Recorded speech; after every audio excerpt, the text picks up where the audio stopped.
എല്ലാ ഉദ്യോഗാർത്ഥികൾക്കും talent അക്കാഡമിയുടെ online content സെക്ഷനിലേക്ക് സ്വാഗതം. ഇന്ന് നമ്മൾ ചർച്ച ചെയ്യാൻ പോകുന്നത് മെയ് 31 തീയതിയിലെ പ്രധാന ആനുകാലിക വിഷയങ്ങളും അവയുടെ അനുബന്ധങ്ങളുമാണ്. അപ്പോൾ നമുക്ക് ക്ലാസ്സിലേക്ക് കിടക്കാം. അപ്പോൾ നമുക്കിന്ന് ആദ്യം ചർച്ച ചെയ്യാനുള്ളത് മെയ് 31 പ്രത്യേകതയാണ്. മെയ് 31 പ്രത്യേകത എല്ലാവർക്കും അറിയാവുന്നതാണ്. എന്താണ് പ്രത്യേകത? ലോക പുകയില വിരുദ്ധ ദിനം. അപ്പോൾ മെയ് 31 പ്രത്യേകത എന്താണ്? ലോക പുകയില വിരുദ്ധ ദിനമാണ്. എന്തിനു വേണ്ടിയിട്ടാണ് ഈ ഒരു ദിനാചരണം എന്ന് ചോദിച്ചു കഴിഞ്ഞാൽ പുകയിലയുടെ ഉപയോഗം മൂലമുണ്ടാകുന്ന ദൂഷ്യവശങ്ങളെ കുറിച്ച് ആഗോള ശ്രദ്ധ എന്ത് ചെയ്യുക, ആകർഷിക്കുക, അതിനൊപ്പം തന്നെ എന്ത് ചെയ്യുക, അതിന്റെ ബോധവൽക്കരണം നടത്തുക. അപ്പോൾ അതിനൊക്കെ ആയിട്ടാണ് മെയ് 31 എന്തായിട്ട് ലോക പുകയില വിരുദ്ധ ദിനമായിട്ട് ആചരിക്കുന്നത്. അപ്പോൾ ഇനി നമുക്ക് എന്ത് ചെയ്യണം, അതിന്റെ പ്രമേയം കൂടി ഒന്ന് നോക്കി വയ്ക്കാം. അപ്പോൾ 2024 ലോക പുകയില വിരുദ്ധ ദിനത്തിന്റെ പ്രമേയം എന്ന് പറയുന്നത് protecting children from tobacco industry interference. അപ്പോൾ എന്താണ് protecting children from tobacco industry interference എന്നുള്ളതാണ് 2024 ലോക പുകയില വിരുദ്ധ ദിനത്തിന്റെ പ്രമേയം എന്ന് പറയുന്നത്. അപ്പോൾ ഈ ഒരു പ്രമേയം കൂടി ഒന്ന് ഓർത്തിരിക്കുക. അപ്പോൾ നമുക്കിന്ന് ആദ്യത്തെ പോയിന്റിലേക്ക് കിടക്കാം. നമ്മൾ ആദ്യം ചർച്ച ചെയ്യുന്നത് കേരള ബാങ്കും വിവരാവകാശ കമ്മീഷനായിട്ട് ബന്ധപ്പെട്ട ഒരു കാര്യമാണ്.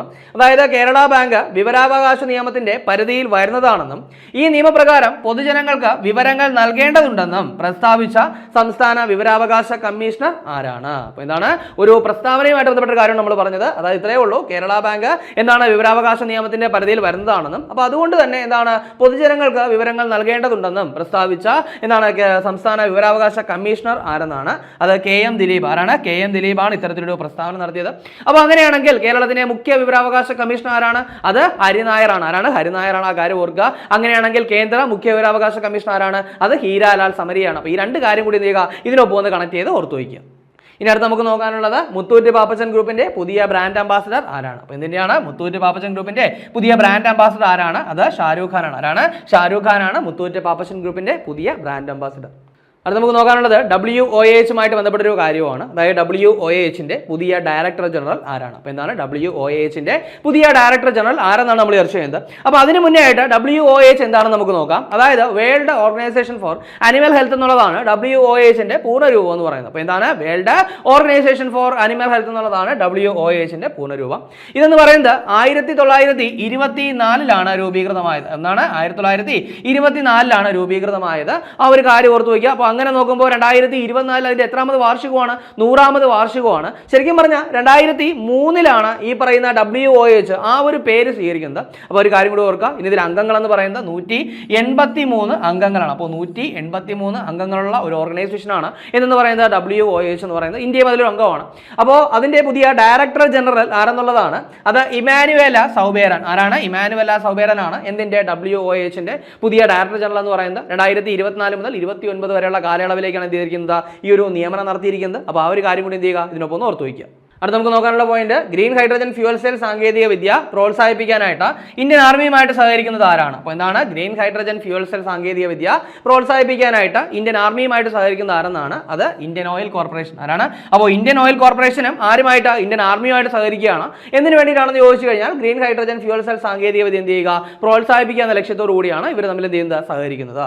അടുത്ത നമുക്ക് നോക്കാനുള്ള പോയിന്റ് തെലങ്കാന സംസ്ഥാനത്തിന്റെ ഔദ്യോഗിക ഗാനം ഏതാണ്? അപ്പോൾ ഇവിടത്തെയാണ് തെലങ്കാന സംസ്ഥാനത്തിന്റെ ഔദ്യോഗിക ഗാനം ഏതാണ്?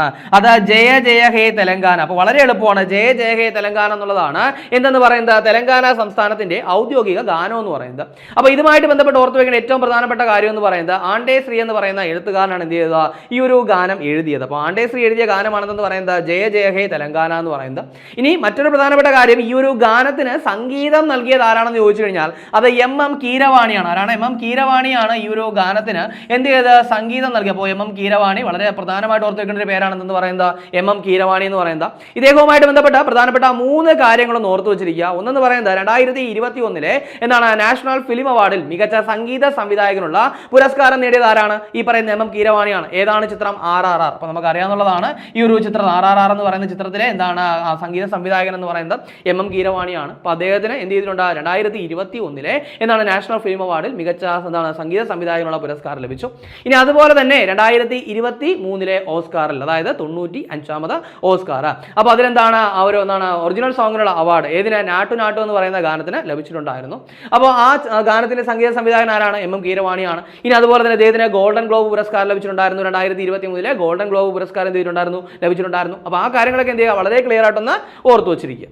ഇനി അടുത്ത് നമുക്ക് നോക്കാനുള്ള പോയിന്റ് ടൈം മാഗസിന്റെ ലോകത്തെ സ്വാധീനിച്ച 100 കമ്പനികളുടെ ലിസ്റ്റ്. അപ്പോൾ 2024 എന്ത് ചെയ്തു, ടൈം മാഗസിന്റെ ഒരു ലിസ്റ്റ് പുറത്തിറങ്ങി. അത് എന്ത് ലിസ്റ്റാണ്? ലോകത്തെ സ്വാധീനിച്ച 100 കമ്പനികളുടെ ലിസ്റ്റ്. അപ്പോൾ ആ ഒരു ലിസ്റ്റിൽ ഉൾപ്പെട്ട ഇന്ത്യൻ കമ്പനികൾ ഏതൊക്കെയാണ്? അപ്പോൾ ടൈം മാഗസിന്റെ ലിസ്റ്റ് ആണെന്ന് പറഞ്ഞു, എന്ത് ലിസ്റ്റ് ആണെന്ന് പറഞ്ഞു, ലോകത്തെ സ്വാധീനിച്ച 100 കമ്പനികളുടെ ലിസ്റ്റ് ആണെന്ന് പറഞ്ഞു. അപ്പോൾ ആ ലിസ്റ്റിൽ ഉൾപ്പെട്ട ഇന്ത്യൻ കമ്പനികൾ ഏതൊക്കെയാണ്? അത് റിലയൻസ് ഇൻഡസ്ട്രീസ് ലിമിറ്റഡും അതുപോലെ തന്നെ ടാറ്റ ഗ്രൂപ്പും. ഏതൊക്കെയാണ്? റിലയൻസ് ഇൻഡസ്ട്രീസ് ലിമിറ്റഡും അതുപോലെ തന്നെ ടാറ്റ ഗ്രൂപ്പും. അപ്പോൾ ഇത് രണ്ടും എന്തിരിക്കുകയാണ്? ടൈം മാഗസിന്റെ ലോകത്തെ സ്വാധീനിച്ച 100 കമ്പനികളുടെ ലിസ്റ്റിൽ എന്തിരിക്കുന്നു, ഉൾപ്പെട്ടിരിക്കുകയാണ്. അപ്പോൾ അതുകൂടി എന്ത് ചെയ്യുന്നു, അപ്ഡേറ്റ് ചെയ്യും. ഇനി അടുത്ത് നമുക്ക് നോക്കാനുള്ള പോയിന്റ് എന്ന് പറയുന്നത് ഇന്ത്യയിലെ ആദ്യത്തെ quantum diamond micro chip imager നിർമ്മിക്കാനായിട്ട് ടാറ്റ കൺസൾട്ടൻസി സർവീസുമായിട്ട് സഹകരിക്കുന്നത് ആരാണ്? അപ്പോൾ എന്താണ് പറഞ്ഞത്? ഇന്ത്യയിലെ ആദ്യത്തെ quantum diamond micro chip imager നിർമ്മിക്കാനായിട്ട് ആരുമായിട്ട്? ടാറ്റ കൺസൾട്ടൻസി സർവീസുമായിട്ട് സഹകരിക്കുന്നത് ആരെന്നാണ്? അത് IIT മുംബൈ. ആരാണ്? IIT മുംബൈ ആണ് എന്ത് ചെയ്യുന്നത്, ഇത്തരത്തിലൊരു ആരുമായിട്ട് ടാറ്റ കൺസൾട്ടൻസി സർവീസുമായിട്ട് സഹകരിക്കുന്നത്. ഇനി അടുത്ത് നമുക്ക് നോക്കാനുള്ളത് ഒരു പ്രധാനപ്പെട്ട അവാർഡാണ്. അതായത് 2023 പ്രൊഫഷണൽ നാടക മത്സര ജേതാക്കൾ ആരൊക്കെയാണ്? അപ്പോൾ എന്താണ് 2023 പ്രൊഫഷണൽ നാടക മത്സര ജേതാക്കൾ ആരൊക്കെയാണ് നമ്മൾ ചർച്ച ചെയ്യുന്നത്. അതായത് കേരള സംഗീത നാടക അക്കാദമിയാണ് എന്ത് ചെയ്തിരിക്കുന്നത്, ഈ ഒരു പ്രൊഫഷണൽ നാടക മത്സരം സംഘടിപ്പിച്ചത്. അപ്പോൾ അതുകൊണ്ട് തന്നെ കാര്യമായിട്ട് ഓർക്കുക. അപ്പോൾ നമുക്ക് പ്രധാനപ്പെട്ട 4 കാറ്റഗറികളാണ് നമ്മൾ നോക്കുന്നത്. അതിൽ ആദ്യത്തേത് മികച്ച നാടകം ഏതാണ്? അപ്പോൾ മികച്ച നാടകം എന്ന് പറയുന്നത് മണികർണിക. ഏതാണ് നാടകം? മികച്ച നാടകം എന്ന് പറയുന്നത് മണികർണികയാണ്. ഇനി മികച്ച സംവിധായകൻ ആരാണ്? അപ്പോൾ മികച്ച സംവിധായകൻ എന്ന് പറയുന്നത് രാജേഷ് ഇരുളത്ത്. ആരാണ്? രാജേഷ് ഇരുളത്താണ്. അദ്ദേഹത്തിന്റെ ശാന്തം എന്ന് പറയുന്ന നാടകമാണ് എന്ത് ചെയ്തത്, അദ്ദേഹത്തിനെ പുരസ്കാരത്തിന് അർഹനാക്കിയത്. ഇനി മികച്ച നടൻ എന്ന് പറയുന്നത് ഗിരീഷ് രവി. ആരാണ്? മികച്ച നടൻ എന്ന് പറയുന്നത് ഗിരീഷ് രവിയാണ്. അതും ശാന്തം എന്ന് പറയുന്ന നാടകത്തിന് തന്നെയാണ് പുരസ്കാരം. ആ ഒരു കാര്യം കൂടി ക്ലിയർ ആയിട്ട് ഓർത്തു വയ്ക്കുക. അപ്പോൾ മികച്ച സംവിധായകനും മികച്ച നടനുള്ള പുരസ്കാരം ഏത് നാടകത്തിനാണ്? ശാന്തം എന്ന് പറയുന്ന നാടകത്തിനാണ്. ഇനി മികച്ച നടിക്കുള്ള പുരസ്കാരം മീനാക്ഷി ആദിത്യ. ആർക്കാണ്? മീനാക്ഷി ആദിത്യയ്ക്കാണ്. ഇനി നാടകം ഏതാണെന്ന് ചോദിച്ചു കഴിഞ്ഞാൽ അത് പറന്നുയരാനൊരു ചിറക്. എന്താണ്? പറന്നുയരാനൊരു ചിറക് എന്നുള്ള നാടകത്തിനാണ് ആർക്ക്? മീനാക്ഷി ആദിത്യയ്ക്ക് പുരസ്കാരം ലഭിച്ചത്. അപ്പോൾ നമ്മളിവിടെ പറഞ്ഞ ഇതാണ് 2023 പ്രൊഫഷണൽ നാടക മത്സരത്തിന്റെ ജേതാക്കളെയാണ് പറഞ്ഞത്. ഇത് നടത്തിയത് ആരാണെന്ന് പറഞ്ഞു? കേരള സംഗീത നാടക അക്കാദമിയാണെന്ന് പറഞ്ഞു. അപ്പോൾ അതുകൊണ്ട് തന്നെ എന്ത് ചെയ്യുക, വളരെ ക്ലിയർ ആയിട്ടൊന്ന് ഓർത്തിരിക്കുക. അടുത്ത് നമുക്ക് നോക്കാനുള്ളത് പ്ലാനറ്റ് പരേഡ് എന്ന് പറയുന്ന ഒരു കാര്യത്തെ പറ്റിയാണ്. അതായത് 6 ഗ്രഹങ്ങൾ ഒന്നിച്ച് ആകാശത്ത് ദൃശ്യമാകുന്ന പ്ലാനറ്റ് പരേഡ് എന്ന് പറയുന്ന അപൂർവ പ്രതിഭാസം 2024 ദൃശ്യമാകുന്നത് എന്നാണ്. അപ്പോൾ എന്താണ് പറഞ്ഞത്? 6 ഗ്രഹങ്ങൾ ഒന്നിച്ച് ആകാശത്ത് ദൃശ്യമാകുന്ന പ്ലാനറ്റ് പരേഡ് എന്ന് പറയുന്ന അപൂർവ പ്രതിഭാസം 2024 ദൃശ്യമാകുന്ന എന്നാണ്. അത് ജൂൺ 3-നാണ്. എന്താണ്? ജൂൺ 3-നാണ്. അപ്പോൾ ഇത് കാര്യമായിട്ട് ഓർക്കുക. ഇവിടെ നമ്മൾ പറഞ്ഞു 6 ഗ്രഹങ്ങളാണെന്ന് പറഞ്ഞു. അപ്പോൾ എന്താണ് മൊത്തം എന്താണ്? സൗരയൂഥത്തിൽ 8 ഗ്രഹങ്ങളാണുള്ളത്. അപ്പോൾ അതിൽ ഏതൊക്കെ ഗ്രഹങ്ങളാണ് ഇല്ലാത്തത് എന്ന് ഓർത്ത് വെച്ച് കഴിഞ്ഞാൽ നമുക്ക് എന്താണ് എളുപ്പമായിട്ട് ഈ 6 ഗ്രഹങ്ങളെ ഓർത്തെടുക്കാൻ സാധിക്കും. അതായത് ഭൂമിയും ഇല്ല, ശുക്രനും ഇല്ല, അതൊഴികെയുള്ള ബാക്കി 6 ഗ്രഹങ്ങൾ. അപ്പോൾ ഏതൊക്കെയാണ്? അത് ബുധൻ, അതുപോലെ തന്നെ ചൊവ്വ, അതുപോലെ വ്യാഴം, ശനി, യുറാനസ്, നെപ്റ്റ്യൂൺ. അപ്പോൾ ഈ 6 ഗ്രഹങ്ങളാണ് എന്ത് ചെയ്യുന്നത്, ഈ പറയുന്ന ഒരു പ്ലാനറ്റ് പരേഡിൽ ദൃശ്യമാകുന്നുള്ള കാര്യം ഓർക്കുക. അതായത് ഈ 6 ഗ്രഹങ്ങൾ സൂര്യനെ എന്ത് ചെയ്യുന്നു, ഭ്രമണം ചെയ്യുന്ന സമയത്ത് ഇതെന്ത് ചെയ്യുന്നു, ഒരുമിച്ച് വരുന്നു. അപ്പോൾ ആ സമയത്ത് ഭൂമിയിൽ നോക്കുന്ന സമയത്ത് എന്ത് ചെയ്യാണ്, ഇതൊരു നേർരേഖയിലുള്ളതുപോലെ തോന്നും. അപ്പോൾ അതാണ് ഈ പ്ലാനറ്റ് പരേഡ് എന്ന് പറയുന്നത്. അപ്പോൾ അത് എന്നാണ് ദൃശ്യമാവുക? ജൂൺ 3-നാണ് ദൃശ്യമാവുക. അപ്പോൾ അതുകൊണ്ട് തന്നെ ക്ലിയർ ആയിട്ട് ഓർത്തിരിക്കുക. ഏതൊക്കെയാണ് 6 ഗ്രഹങ്ങളെന്ന് കൂടി എന്ത് ചെയ്യുക, വളരെ ക്ലിയർ ആയിട്ടൊന്ന് ഓർത്തിരിക്കുക. അടുത്ത നമ്മൾ നോക്കാൻ പോകുന്ന ഒരു റോക്കറ്റിനെ പറ്റിയാണ്. വളരെ പ്രധാനപ്പെട്ട ഒരു റോക്കറ്റ് ആണ്. അതായത് അഗ്നിബാൺ സോർട്ടഡ് എന്ന് പറയുന്ന റോക്കറ്റ്. എന്താണ് അഗ്നിബാൺ സോർട്ടഡ് എന്ന് പറയുന്ന റോക്കറ്റ്? അഗ്നിബാൺ അഥവാ എന്താണ് സബോർബിറ്റൽ ടെക്നോളജിക്കൽ ഡെമോൺസ്ട്രേറ്റർ എന്നുള്ളതാണ് ഈ ഒരു സോർട്ടഡിന്റെ പൂർണ്ണരൂപം എന്ന് പറയുന്നത്. അപ്പോൾ എന്താണ് സബോർബിറ്റൽ ടെക്നോളജിക്കൽ ഡെമോൺസ്ട്രേറ്റർ എന്നുള്ളതാണ് സോർട്ടഡിന്റെ പൂർണ്ണരൂപം എന്ന് പറയുന്നത്. അപ്പോൾ ഇത് വിക്ഷേപിച്ചത് എന്നാണ്? അപ്പോൾ അഗ്നിബാൺ സോർട്ടഡ് വിക്ഷേപിച്ചത് എന്നാണ് 2024 മെയ് 30. അപ്പോൾ എന്താണ് 2024 മെയ് 30-നാണ് അഗ്നിബാൺ സോർട്ടഡ് എന്ത് ചെയ്തത്, വിക്ഷേപിച്ചത്. ഇനി ആരാണ് ഇത് വിക്ഷേപിച്ചെന്ന് ചോദിച്ചു കഴിഞ്ഞാൽ അത് അഗ്നികുൽ കോസ്മോസ് ആണ്. ആരാണ്? അഗ്നികുൽ കോസ്മോസിന്റെ റോക്കറ്റ് ആണെന്ന് പറയുന്നത് ഈ പറയുന്ന അഗ്നിബാൺ സോർട്ടഡ് എന്ന് പറയുന്നത്. അപ്പോൾ ഇത് കാര്യമായിട്ട് ഓർക്കുക. ഇനി അഗ്നികുൽ കോസ്മോസ് എന്ന് പറയുന്നത് ഒരു ഇന്ത്യൻ സ്വകാര്യ ബഹിരാകാശ സ്റ്റാർട്ടപ്പ് ആണ്. അപ്പോൾ അഗ്നികുൽ കോസ്മോസ് എന്ന് പറയുന്നത് എന്താണ്? ഇന്ത്യൻസ് എന്നാണ് സ്വകാര്യ ബഹിരാകാശ സ്റ്റാർട്ടപ്പ് ആണെന്ന് പറയുന്നത് അഗ്നികുൽ കോസ്മോസ് എന്ന് പറയുന്നത്. അപ്പോൾ അവരാണ് എന്ത് ചെയ്തത്, ഇത് വികസിപ്പിച്ചത്. അങ്ങനെയാണെങ്കിൽ അഗ്നികുൽ കോസ്മോസ് സ്ഥാപിതമായത് എന്നാണ്? അത് 2017-ലാണ്. എന്നാണ് 2017-ലാണ് അഗ്നികുൽ കോസ്മോസ് എന്ത് ചെയ്തത്, സ്ഥാപിതമായത്. അതിന്റെ ആസ്ഥാനം എവിടെയാണ്? അത് ചെന്നൈയിലാണ്. ഇനി ഇതുമായിട്ട് ബന്ധപ്പെട്ട ഈ റോക്കറ്റുമായിട്ട് ബന്ധപ്പെട്ട മറ്റു ചില പ്രധാനപ്പെട്ട എന്താണ് പ്രത്യേകതകൾ കൂടി നമുക്ക് നോക്കാം. അതായത് ഇന്ത്യയിലെ ആദ്യ തദ്ദേശീയ സെമി ക്രയോജനിക് എഞ്ചിൻ റോക്കറ്റ് ആണിത്. അപ്പോൾ എന്താണ് ഇന്ത്യയിലെ ആദ്യത്തെ തദ്ദേശീയ സെമി ക്രയോജനിക് എഞ്ചിൻ റോക്കറ്റ് ആണ് ഇതെന്ന് പറയുന്നത് ഈ പറയുന്ന അഗ്നിബാൺ സോർട്ടഡ് എന്ന് പറയുന്ന റോക്കറ്റ്. ഇനി അതുപോലെ തന്നെ ലോകത്തിലെ ആദ്യത്തെ single piece 3D printed semi cryogenic റോക്കറ്റും എന്താണ് ഇത് തന്നെയാണ്. അപ്പോൾ ലോകത്തിലെ ആദ്യത്തെ single piece 3D printed semi semi cryogenic rocket എഞ്ചിനും ഏതാണ്? ഇതാണ്. ഇനി അതുപോലെ തന്നെ ഇന്ത്യയിൽ ആദ്യമായിട്ട് സ്വകാര്യ ലോഞ്ച് പാഡിൽ നിന്നും വിക്ഷേപിച്ച റോക്കറ്റും ഇതാണ്. അപ്പോൾ എന്താണ്? ഇന്ത്യയിൽ ആദ്യമായിട്ട് സ്വകാര്യ ലോഞ്ച് പാഡിൽ നിന്നും വിക്ഷേപിച്ച റോക്കറ്റും ഇത് തന്നെയാണ്. അതായത് ഈ ഒരു സ്വകാര്യ റോക്കറ്റ് ലോഞ്ച് പാഡ് എന്ന് പറയുന്നത് ആരുടെയാണെന്ന് ചോദിച്ചു കഴിഞ്ഞാൽ അതും ഈ പറയുന്ന അഗ്നികുൽ കോസ്മോസിന്റെ തന്നെയാണ്. ഇനി അതിന്റെ പേരെന്ന് പറയുന്നത് ധനുഷ് എന്നാണ്. അപ്പോൾ ധനുഷ് എന്ന് പറയുന്ന എന്താണ് ലോഞ്ച് പാഡിൽ നിന്നാണ് എന്ത് ചെയ്തത്?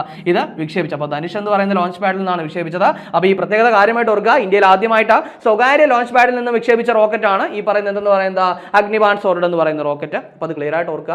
ഇനി ഏറ്റവും പ്രധാനപ്പെട്ട ഒരു പ്രത്യേകത എന്ന് പറയുന്നത് ഇന്ത്യയിലെ രണ്ടാമത്തെ സ്വകാര്യ റോക്കറ്റ്, അതായത് ഇന്ത്യയിൽ നിർമ്മിച്ച രണ്ടാമത്തെ സ്വകാര്യ റോക്കറ്റും ഏത് തന്നെയാണ്? ഈ പറയുന്ന അഗ്നിബാൺ സോർഡ് ആണ്. അപ്പോൾ അങ്ങനെയാണെങ്കിൽ ഇന്ത്യയിൽ നിർമ്മിച്ച ആദ്യത്തെ റോക്കറ്റ് ഏതാണ്? അത് വിക്രം-എസ് ആണ്. ഏതാണ്? വിക്രം-എസ് ആണ്. അപ്പോൾ അതുകൂടി എന്ത് ചെയ്യുക? ഒന്ന് ക്ലിയർ ആയിട്ട് ഓർത്തിരിക്കുക. ഇനി അടുത്ത് നമുക്ക് നോക്കാനുള്ളത് കുറച്ച് വേദികളാണ്. അതായത് 2024 ജൂൺ അതുപോലെ തന്നെ ജൂലൈ മാസങ്ങളിൽ നടക്കുന്ന പ്രധാനപ്പെട്ട കുറച്ച് സ്പോർട്സ് ഇവന്റുകളുണ്ട്. വളരെ പ്രധാനപ്പെട്ട സ്പോർട്സ് ഇവന്റുകളാണ്.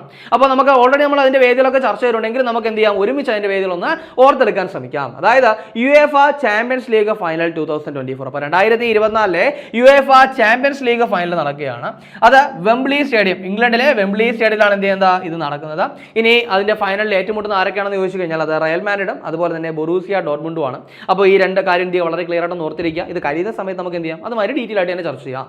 ഇനി അടുത്ത വേദി എന്ന് പറയുന്നത് ഒരുപാട് തവണ നമ്മൾ ചർച്ച ചെയ്തൊരു വേദിയാണ്. അപ്പോൾ അതുകൊണ്ട് തന്നെ നമുക്ക് ഓർമ്മ കാണും. അതായത് 2024 T20 പുരുഷ ലോകകപ്പ്. അപ്പോൾ ഒന്നാണ് T20 പുരുഷ ലോകകപ്പ് 2024 ആണ്. വേദി നമുക്കറിയാം. എവിടെയൊക്കെയാണ്? വെസ്റ്റ് ഇൻഡീസ് അതുപോലെ തന്നെ US. എവിടെയൊക്കെയാണ്? USA-യും വെസ്റ്റ് ഇൻഡീസും ആണ് വേദി എന്നുള്ള കാര്യം ഓർക്കുക. ഈ ഒരു ലോകകപ്പ് കഴിയുന്ന സമയത്ത് നമുക്ക് എന്ത് ചെയ്യാം? ഡീറ്റെയിൽ ആയിട്ട് തന്നെ ചർച്ച ചെയ്യാം.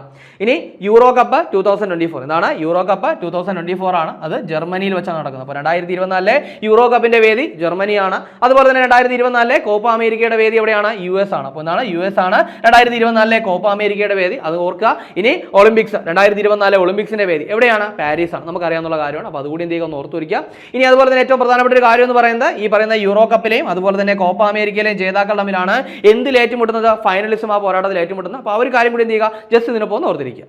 ഇനി അടുത്ത് നമുക്ക് നോക്കാനുള്ളത് 2023-24 യൂറോപ്പ കോൺഫറൻസ് ലീഗ് കിരീടം നേടിയത് ആരാണ്? അപ്പോൾ 2023-24 യൂറോപ്പ കോൺഫറൻസ് ലീഗ് കിരീടം നേടിയത് ആരെന്നാണ്?